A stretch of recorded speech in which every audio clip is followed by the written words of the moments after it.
FOMO से बचने के लिए मैंने गुनाहों का देवता किताब पढ़ ली। भाई सबने बोला कि ये तो पढ़ना ही पड़ेगा, मतलब ज़िंदगी जीवन जीना तो ये पढ़ लिया। भाई मैंने पढ़ ली गुनाहों का देवता। मुझे लगा कोई आदमी होगा बेचारा गुनाह कर दिया होगा, मिस्टेक कर दिया होगा, लेकिन नहीं, उसमें तो भाई वो चंदर आदमी है। चंदर करके जो कैरेक्टर है भाई, गुनाह नहीं कर रहा है, इंटेंशन के साथ रेड फ्लैग आदमी है। रेड फ्लैग मतलब कोई इसके बारे में बात ही नहीं कर रहा, सबको कह रहे हैं कि भाई गुनाह कर दिया बेचारा, भूला है, ये कर दिया। भाई इतना निर्लज्ज आदमी, इतना इतना चेप आदमी, इतना भाई बिल्कुल सातिर आदमी है, सातिर एक नंबर का। मतलब भाई ये क्या करता है कि इसके बाप, मतलब एक लड़की होती है सुधा, सुधा के बाप के मकान में रह रहा होता है। तो जब तक उसके मकान में रहता भाई, इसकी बेटी सुधा को बहला फुसला के प्यार करता है कि सुधा रानी तुम तो देवी हो, देवी, तुम जैसे दुनिया में कोई हुआ ही नहीं है, और सब सारी दुनिया एक तरफ, तुम्हारी सुंदरता एक तरफ, ऐसी प्यारी प्यारी बातें करता है। उसको भाई प्यार में फंसा लेता है।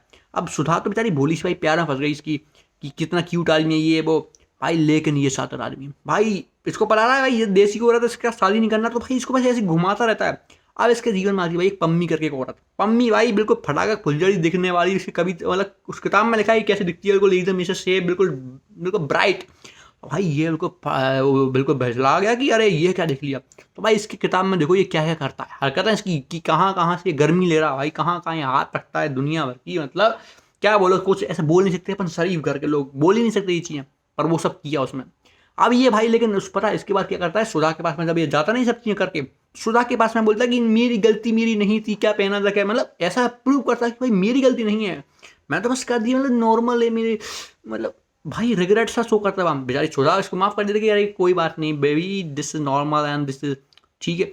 अब भाई ये दोबारा जाता है और दोबारा वही सब काम करता है। भाई इसको कोई रिग्रेट नहीं है ना, ये तो भाई आगे का सोच रहा है। लेकिन पम्मी समझ गई ये बिगड़ा हुआ आदमी है। भाई पम्मी ने सोचा नहीं, पम्मी आगे निकल गई अपने काम से, भाई चली गई पम्मी। अब क्या होता है भाई, सुधा को ये जबरदस्ती दूसरे घर में शादी कर देता है, क्योंकि इसको शादी करनी नहीं थी भाई, देसी दिखती थी इसके लिए, तो वो देहाती औरत थी।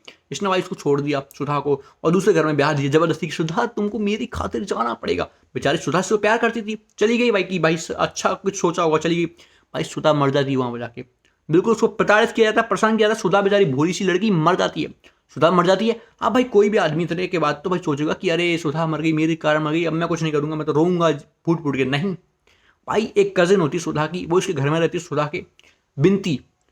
भाई सुधा की लाश की वो राख बह के जा रही है पानी में, ये सुधा भाई ये आदमी चंद्र राख लेता है, बिनती की मांग भर देता है कि अब बिनती का नंबर।